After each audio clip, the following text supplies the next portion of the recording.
Good morning, dear students. Today we are here with our economics topic, that is chapter 6, market part 4. See, in part 3, we have discussed about monopoly, right? The characteristics of monopoly. And then we have moved to the second topic of imperfect competition, that was monopolistic competition. ठीक है, उसके भी हमने काफी characteristics study किए. So let's move now. Highlight points are monopolistic competition, that is the characteristics of monopolistic competition, which we have already learned in part 3. Some of are left out and we are continuing here.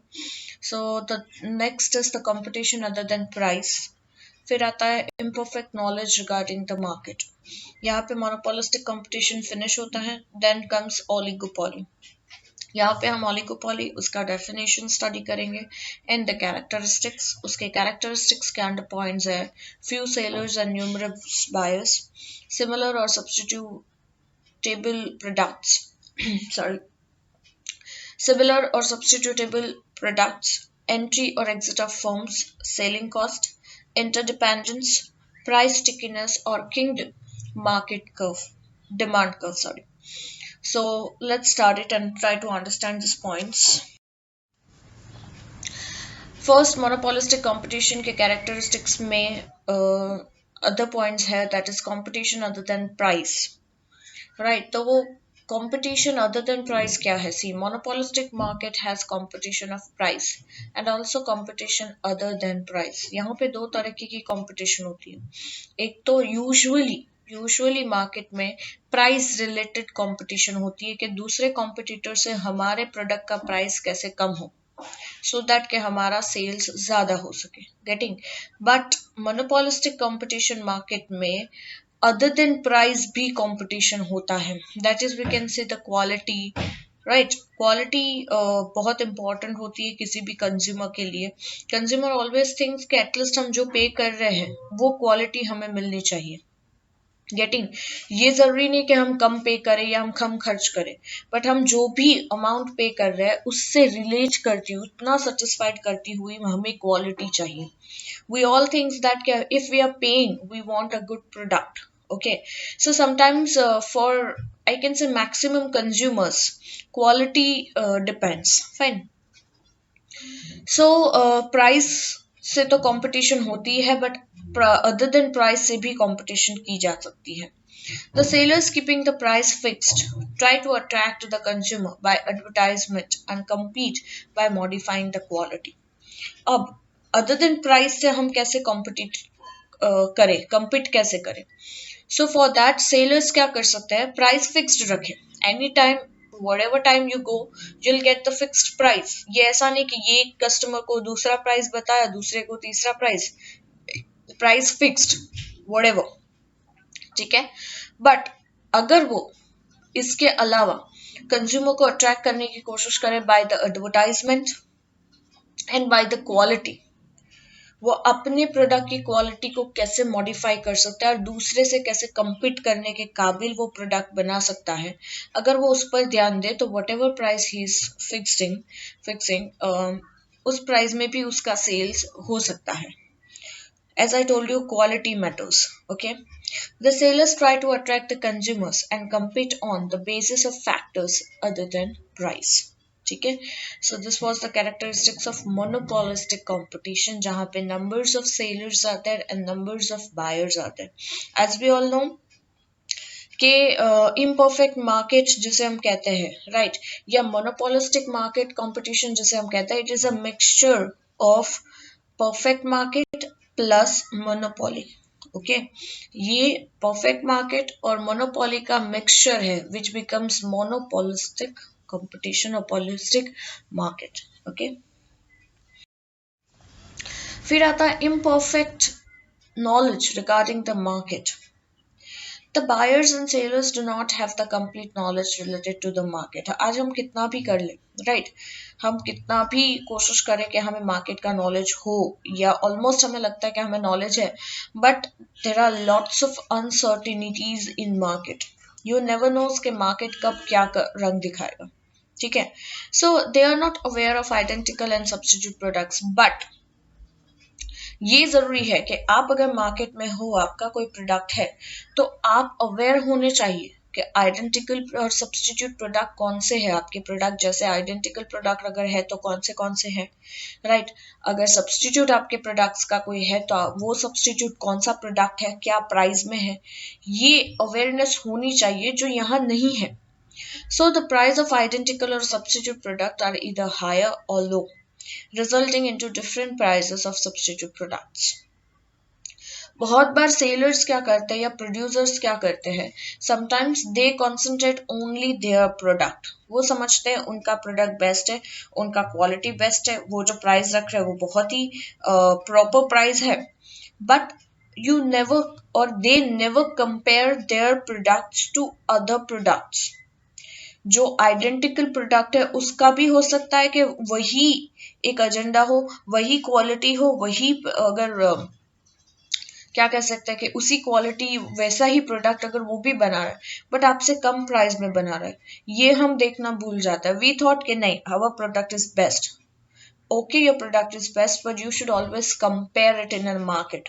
आपको उसके identical product को compare करना चाहिए, उसके substitute products के साथ उसे compare करना चाहिए, so that you can able to stand up or you can able to continue in a long manner. ठीक है, मार्केट में लंबे टाइम तक आप उसमें टिके रह सकते हो if you have all such knowledge.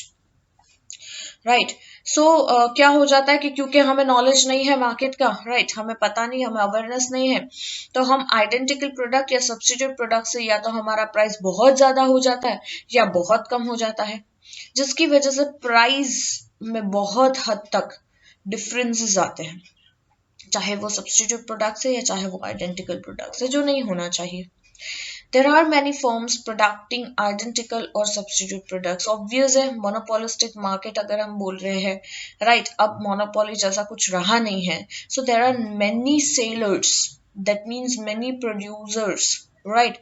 सो ऐसे बहुत सारे फर्म्स है जो बहुत सारे आइडेंटिकल या सब्स्टिट्यूट प्रोडक्ट्स को प्रोड्यूस कर रहे हैं, तो you should always be aware of such products, right.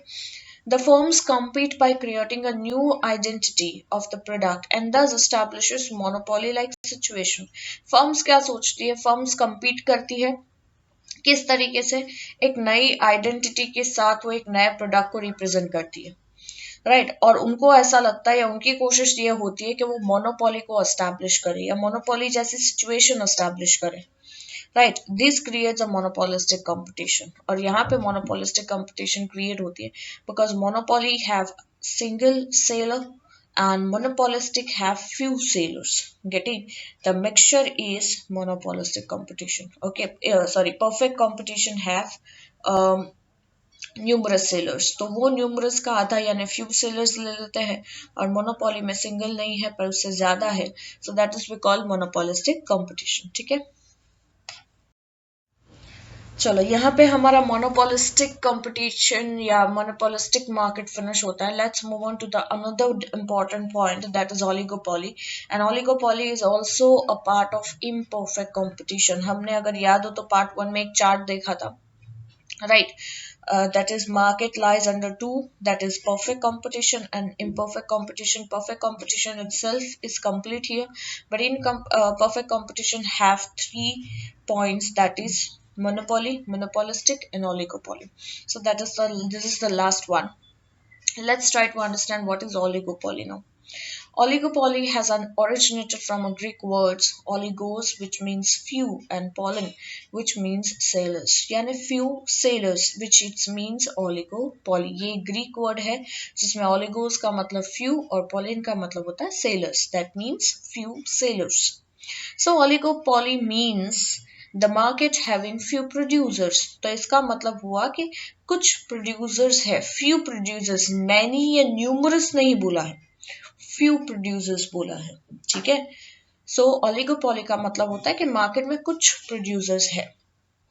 Oligopoly includes the market having few producers which sell identical or substitute product. So oligopoly क्या include करता है? एक ऐसा मार्केट में कुछ प्रोड्यूसर्स है जो सेल कर रहे हैं आइडेंटिकल या सब्स्टिट्यूट टाइप के products. You almost feels all the topics are same, but there are minor differences in each and every topics which need to understand it very clearly. Fine. There is extreme competition in this market और oligopoly में extreme competition होती है. Remember. Now let's see the definition of oligopoly. According to Professor Stigler, क्या कहते हैं? Oligopoly is the market in which the firm decides its policy according to the behavior of competitors. Oligopoly एक ऐसा market है जहाँ पे जो भी firm है वो अपनी policy को किस हिसाब से डिसाइड करती है. They decide its policy according to the behaviour of competitor. आपका कॉम्पिटिटर कैसा बिहेव कर रहा है, बिहेव इन द सेंस उनका प्रोडक्ट कैसा है, उनका प्रोडक्ट का पैकेजिंग कैसा है, प्राइस कैसी है, क्वालिटी कैसी है, उसके बेसिस पर आप कुछ डिसीजंस लोगे. The firms takes decisions accordingly. Okay. And according to professor Baumol, Baumol क्या कहता है देखो, oligopoly is the market in which even a small number of sailors out of the total less sailors are enough to affect the price of the product. Usually हमने monopoly, monopolistic market या perfect competition market में देखा कि कभी भी कोई भी seller या बायर कभी भी प्राइस को या प्रोडक्ट को इन्फ्लुएंस नहीं कर सकता, मार्केट को इन्फ्लुएंस नहीं कर सकता. But oligopoly is a place according to professor Baumol. वो क्या कह रहे हैं कि ओलिगोपॉली एक ऐसा मार्केट है यहाँ पे छोटे से छोटे नंबर्स ऑफ जो सेलर्स है, आउट ऑफ लेस सेलर्स, जितने भी थोड़े से सेलर्स है वो काफी इफेक्ट करते हैं मार्केट को और वो प्रोडक्ट के प्राइस को भी काफी अफेक्ट करते हैं. ठीक है. चलो, now comes characteristics of oligopoly. अब इसके कैरेक्टरिस्टिक पढ़ते हैं. यू कैन फाउंड कि characteristics are one and same in each and every whatever the competitions or whatever the markets we have studied. Characteristics are very much similar, but it have little or minor differences जिसको understand करना है. ठीक है. So first characteristics is few sellers and numerous buyers. हमने perfect competition में पढ़ा था numerous sellers and numerous buyers. Monopoly में हमने पढ़ा single seller और one seller and numerous buyers. Then monopolistics में हमने again यही पढ़ा few sellers and few buyers. I think नहीं यही था, numerous sellers and numerous buyers is one and same, right? Yes, but यहाँ पे भी क्या, यहाँ पे थोड़ा change है. Few sellers and numerous buyers. Buyers are in numbers, lots of buyers आते हैं, but sellers कुछ ही है, गिनती के ही sellers हैं. Let's see. The number of sellers and producers is less in the market. अगर हम buyers के कंपेयर करें, बायर्स से कंपेयर करें सेलर्स को, तो बायर्स बहुत सारे हैं. हमेशा खरीदार बहुत ज्यादा होते हैं, सेलर्स बहुत कम होते हैं. इसीलिए there is always shortage of products. ठीक है.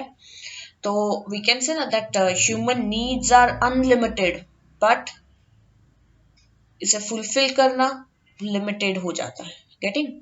सो the numbers of sellers and producers is less in the market. यहाँ पे ओलिगोपॉली मार्केट में प्रोड्यूसर्स और सेलर्स काफी कम नंबर्स में है. Right. The numbers of firm is limited. यहाँ पे फर्म्स की भी बहुत लिमिटेड नंबर्स है. There are few only. Okay. The number of firms ranges from more than 2 to less than 10 or 20. अब इसको हमने नंबरिंग भी दे दिया कि फ्यू कर रहे हैं, बट फ्यू में क्या, न्यूमरस यानी unlimited. We cannot count it, but few means यहाँ पे रेंज दिया है कि more than 2 है, 2 से कम नहीं, तो duopoly हो जाएगा. ठीक है. 2 से कम नहीं, at least 2. ओके. और less than 10 or 20 या 10 और 20 से कम, 10 और 20 से ज्यादा नहीं. ठीक है. more than 2, less than 10 to 20, बस this are the numbers of firms present in the market. Due to this, a few number of sailors have a monopoly control over the market. अब क्योंकि यहाँ पे sailors बहुत कम है या बहुत कम है, ओके, जिसकी वजह से बहुत बार मोनोपोली जैसे सिचुएशंस शुरू हो जाती है या मोनोपोली कंट्रोल करने की कोशिश करते हैं. ये लोग मोनोपोली बनाने की कोशिश करते हैं जिससे मार्केट में उनका कंट्रोल हो सके. The number of buyers is numerous in the market, so the importance of an individual buyer is negligible. यहाँ पे क्योंकि few sellers है तो a seller can easily influence the market, the price of a product, but here numerous buyers are there. So any individual buyers वो influence करे market को या उसके प्राइस को या उसके importance, that is negligible here. ठीक है, due to which the buyers can not affect the market price. जैसे कहा कि बायर्स इन्फ्लुएंस नहीं कर सकते यहाँ मार्केट प्राइस को, but sellers can do. Okay, second topic is similar और substitutable product. Substitutable, sorry, let's see, या तो सिमिलर प्रोडक्ट यानी आइडेंटिकल उसके जैसा सेम प्रोडक्ट, या सब्स्टिट्यूट प्रोडक्ट यानी उसका अपोजिट, जैसे टी कॉफी सब्स्टिट्यूट हुआ, ऐसा कोई product. Let's see, there is a sale of identical और substitute products in oligopoly. Oligopoly में दोनों टाइप के प्रोडक्ट्स अवेलेबल होते हैं. One is identical which is almost similar product, very minor differences are there, and other is substitute product. ठीक है, when the firm in market produce and sell identical or substitute product, it is oligopoly. जब भी कोई firm market में produce या cell करता हो identical या सब्स्टिट्यूट प्रोडक्ट को, तो हम उसे कहेंगे ओलिगोपोली मार्केट. ठीक है, जैसे for example products like salt, crude oil, tea, etc. You can see there are numbers of brands of such products. Salt है, Tata Salt is also there. दूसरे सॉल्ट के तो मुझे नाम नहीं पता. आयोडीन, नमक, iodine is also there. I think वो प्रोडक्ट है या brand, I don't know. Crude oils भी बहुत सारे अवेलेबल है. टी में you can found lots of varieties of teas, right. So there are many identical products in the market. Okay, and also you know the substitutional product also. Okay, when traders produce identical products, the market follows imperfect oligopoly. जब traders identical products बनाना शुरू कर देते हैं, यानी एक जैसे ही products बनाते हैं, but they have different name, they have different packaging, there is a minor differences we found, right? तो फिर market क्या हो जाता है, imperfect oligopoly हो जाती है. ठीक है, जैसे cold drinks, you found numbers of cold drinks. 7 Up is there, Sprite is there, Coca-Cola or whichever you liked, but there are numbers of cold drinks you found. So this is an identical product, right? But there are many producers who produce such types of cold drinks. Fine. So this is we called imperfect oligopoly. Then motorcycle, you finally knows the names of numbers of brands of motorcycles. ठीक है, बहुत सारे numbers है. अगर motorcycle देखो तो hero Honda है, TVS है, I think lots of Splendor and whatever, right? So सबके प्राइसिंग में भी आप देखो कि आइडेंटिकल प्राइसेस भी होते हैं, थोड़े बहुत प्लस माइनस होते हैं अकॉर्डिंग कि किसका ब्रांड ज्यादा चल रहा है. ठीक है, सो ऐसे मार्केट को हम कहेंगे इम्परफेक्ट ओलिगोपोली मार्केट. ओके, चलो नेक्स्ट इज एंट्री और एग्जिट ऑफ फर्म्स. सी, हमने यूजुअली आगे देखा था free entry and free exit of firm, या हमने देखा था restriction in entry and exit, right. यहाँ पे दिए एंट्री और एग्जिट ऑफ फर्म्स, फ्री और रिस्ट्रिक्टेड नहीं बताया. Let's read out. In the market of oligopoly, the entry and exit of firms is free और regulated according to the type of oligopoly followed. See, usually यहाँ पे बोला है कि entry और एग्जिट ऐसे तो फ्री है, बट हम इसको रेगुलेटेड भी कह सकते हैं. रेगुलरिटी भी है इसकी एंट्री और एग्जिट में, राइट. अब वो डिपेंड करता है ओलिगोपोली जिस तरीके से उस कौन से टाइप की ओलिगोपोली फॉलो की जा रही है उस पर डिपेंड करता है उसकी रेगुलरिटी या फ्रीनेस. ठीक है, if there is free oligopoly in the market, then there is free entry and exit of the firm. अगर फ्री ओलिगोपोली है तो फ्री एंट्री और फ्री एग्जिट होगी फर्म्स की.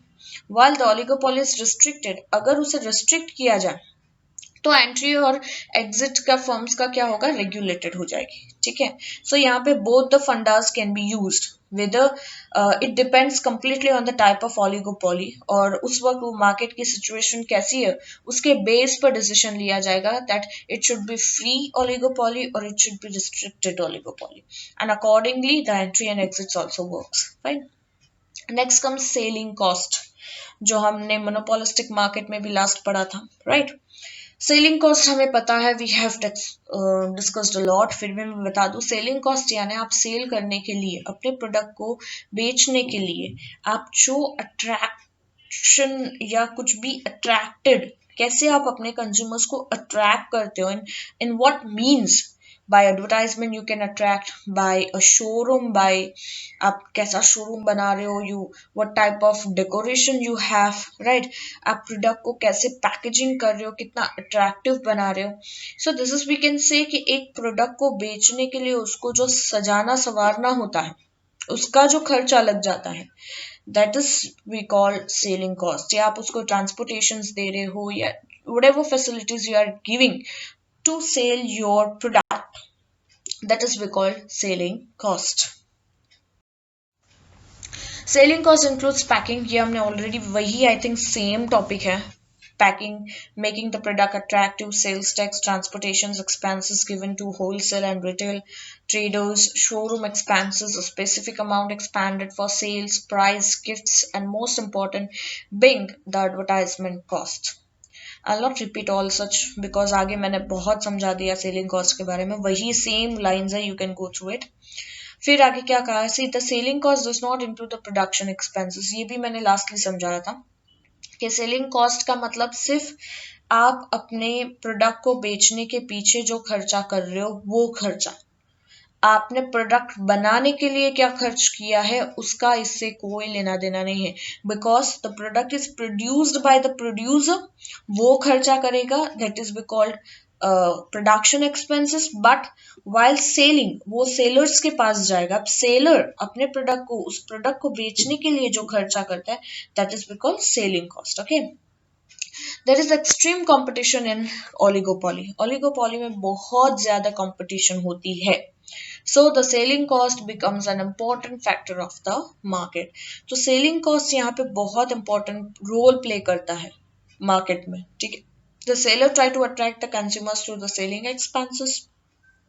सेलर्स की हमेशा कोशिश होती है कि कंज्यूमर्स को अट्रैक्ट करने के लिए, बहुत बार हम देखते हैं सेल लगा देते हैं, 10% डिस्काउंट, 20%, 50% डिस्काउंट, और समटाइम्स दे गिव्स कूपन कि आप 2 महीने में ये कूपन यूज कर सकते हो, यू विल गेट 200 ऑफ, और whatever types of you know के कौन से स्कीम्स आती रहती है to attract the consumer, getting.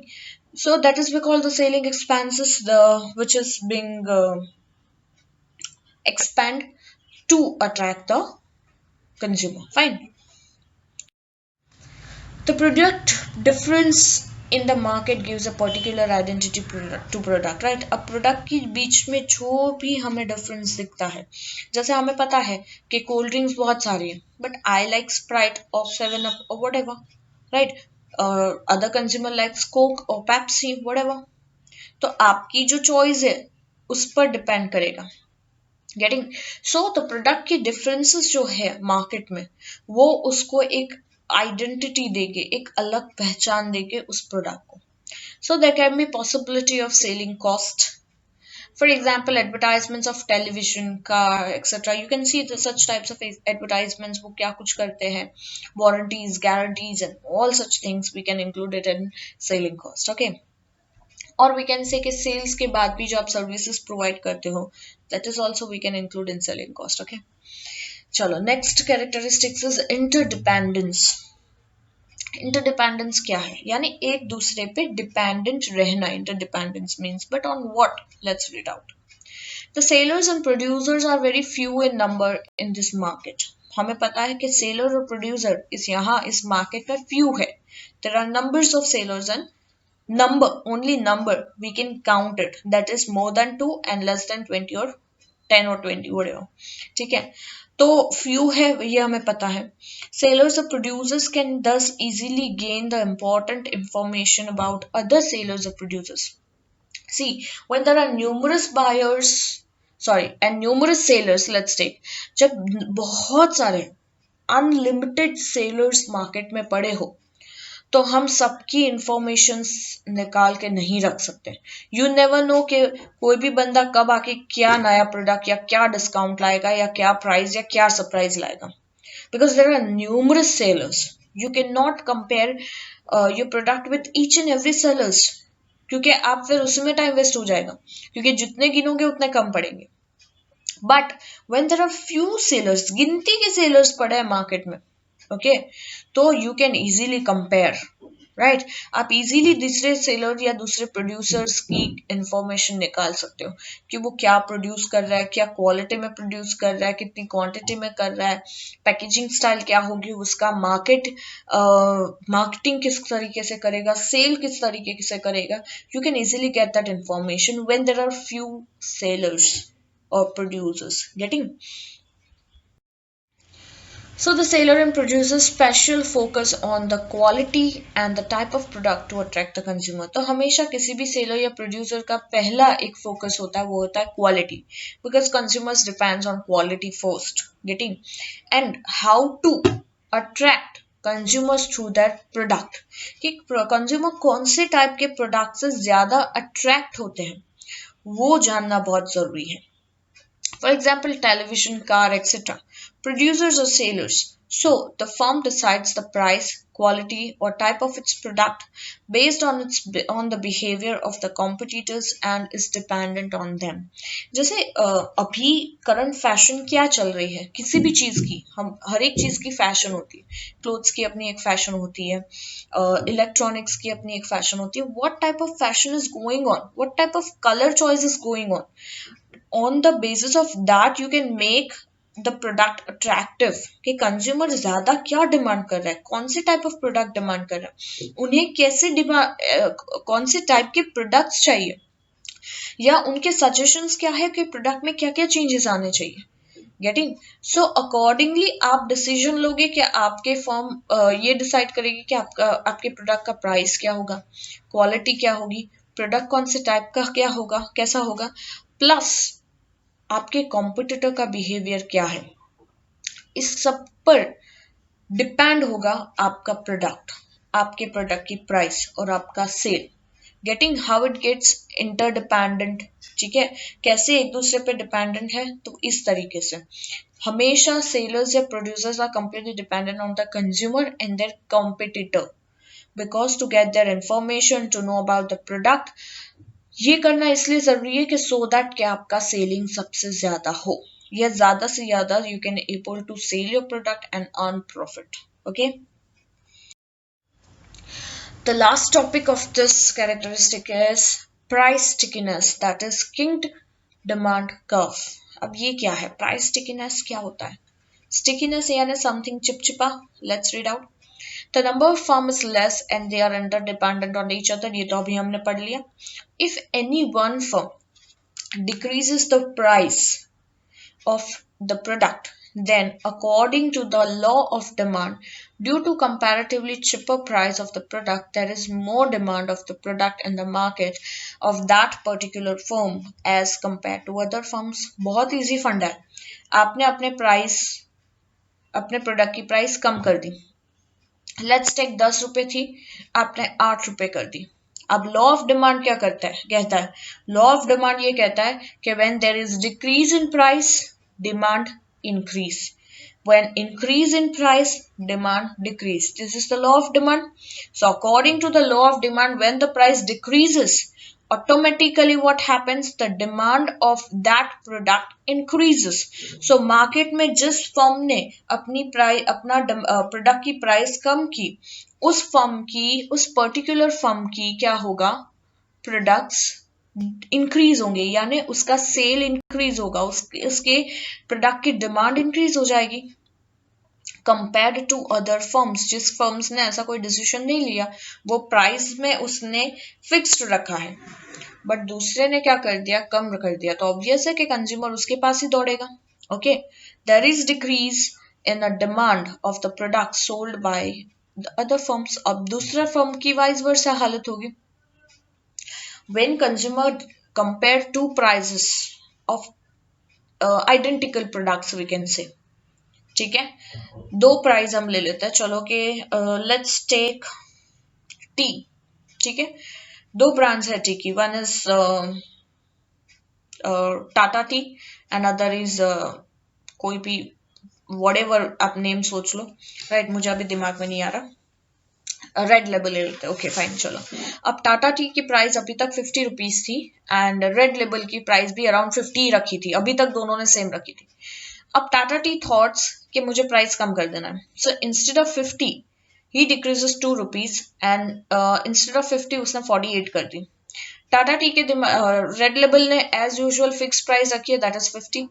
अब क्या होगा, कंज्यूमर तो दोनों प्राइस को कंपेयर कर रहा है, भाई 2 रुपए यहाँ बच रहे हैं हमारे, तो कंज्यूमर, क्योंकि चाय तो चाय है, कंज्यूमर क्या करेगा, इजीली मूव ऑन कर देगा to Tata tea. What happens, तो क्योंकि टाटा टी की प्राइस कम हुई उसकी डिमांड इंक्रीज हो जाएगी, डिमांड इंक्रीज होगी तो प्रोड्यूस इंक्रीज होगा और सेल इंक्रीज होगा। एंड वाइस वर्सा इसके साथ क्या होगा, उसकी प्राइस कंपेयर टू, उसने प्राइस बढ़ाई नहीं अपने प्रोडक्ट की, राइट, बट उसके कॉम्पिटिटर ने कम कर दी, तो उसका इफेक्ट रेड लेबल को भी होगा।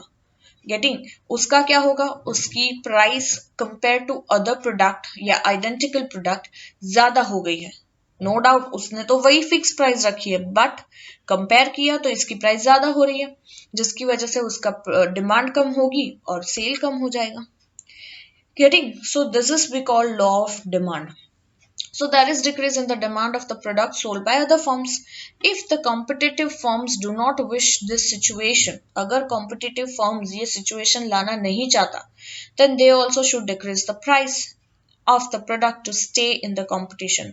तो अब रेड लेबल को क्या करना होगा, उसने तो भाई टाटा ने तो काम कर दी प्राइस, अब रेड लेबल को कुछ सोचना होगा, तो वो क्या करेगा, वो ज्यादा डिक्रीज नहीं करेगा, वो भी 48 रुपीज कर देगा।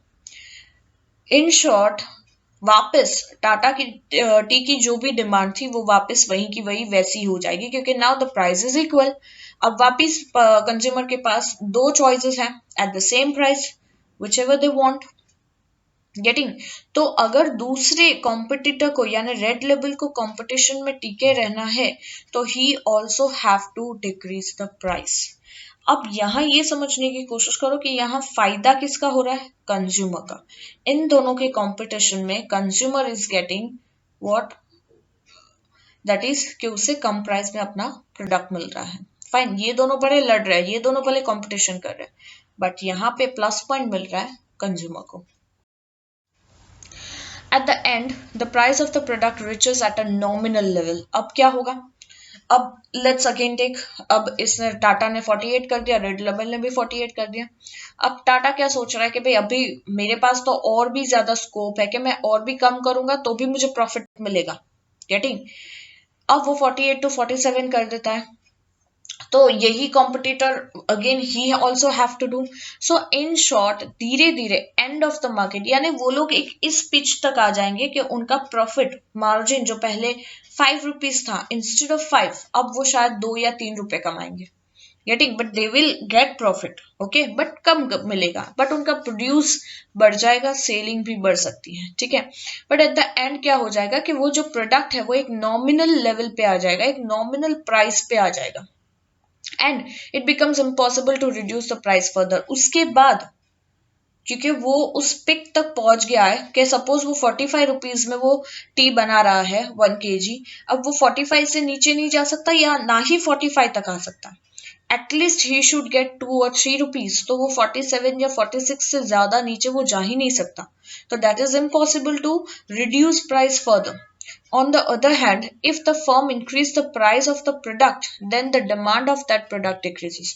और अगर वाइस वर्सा ही ले लो कि अगर दूसरी साइड अगर कोई फर्म ये सोचती है कि वो अपने प्राइस प्रोडक्ट की प्राइस को बढ़ाना चाहता है, राइट, तो उसका डिमांड डिक्रीज हो जाएगा, क्योंकि ऑटोमेटिकली इसका, अब सपोज जैसे टाटा की 50 रुपीज थी, रेड लेबल 50 थी, टाटा ने सोचा कि मुझे अपनी प्राइस बढ़ा दी, उसने 52 कर दी, रेड लेबल ने कुछ नहीं किया, बट अब इसके कंपेयर में इसकी प्राइस तो कम है, तो people directly move on to red label because उसकी 52 है, यहाँ पे 50 है। सो इस तरीके से ये डिमांड वर्क्स करता है, लॉ ऑफ डिमांड, ठीक है।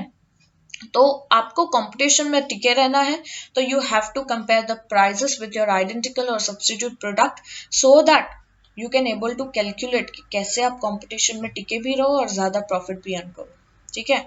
So and the competitive firms are profited, thus as the nominal price is resistant to change, the demand curve becomes kinked. अब नॉमिनल प्राइस तक पहुंच गए, उसके बाद हम और प्राइस फर्दर लेस नहीं कर सकते, तो हमारा जो डिमांड कर्व है वो स्टिक हो जाएगा, वो किंक्ड हो जाएगा, वो वहीं चिपक जाएगा कि इसकी प्राइस से, यानी 46 रुपीज से मैं डाउन नहीं जा सकूंगा, क्योंकि 45 तो मेरा क्या है, प्रोडक्ट का प्रोड्यूसर है, प्रोड्यूस प्राइस है। मुझे प्रोडक्ट प्रोड्यूस करने में 45 रुपीज लग गए हैं, अब मैं उससे कम नहीं जा सकता, that is my kinked price. Stickiness, वहां मैं चिपक जाऊंगा, उससे मैं नीचे नहीं जा सकता। अगर मैं उससे नीचे गया तो मैं लॉस में जाऊंगा और I not get any profit. Getting? So you can see the chart here. Here it's given the price of commodity, that is on y-axis, and x-axis it shows the demand of the commodity. Right? अब try to understand demand curve dd दिया है। पहले price ज्यादा थी, कम की, कहां तक कम करोगे? किंक तक, यानी आपकी एक प्राइस की लिमिटेशन आ जाती है, उसके बाद आप प्राइस कम नहीं कर सकते। गेटिंग? और अगर आप प्राइस कम करते हो तो your demand curve goes in this manner, you can see in the picture. Okay, so here we ends our chapter. ये जो हमारा चैप्टर था मार्केट, ये चैप्टर यहाँ फिनिश होता है। Hope you understand all the fundas of the market, market कैसे run करता है, मार्केट में किस तरीके की कंपटीशन होती है, कैसे मार्केट में टिके रहना चाहिए, what we can do to stick in the market, और हाउ हम एक लंबी रेस का घोड़ा मार्केट में कैसे बन सकते हैं। कुछ यही फंडाज हमने यहाँ पे स्टडी की है, which I can say is a quite help out for your futuristic plans for business and all such. So hope you understood this chapter well. Okay, then bye bye, take care all of you. We'll meet in the next lecture with new lesson. Bye bye, take care.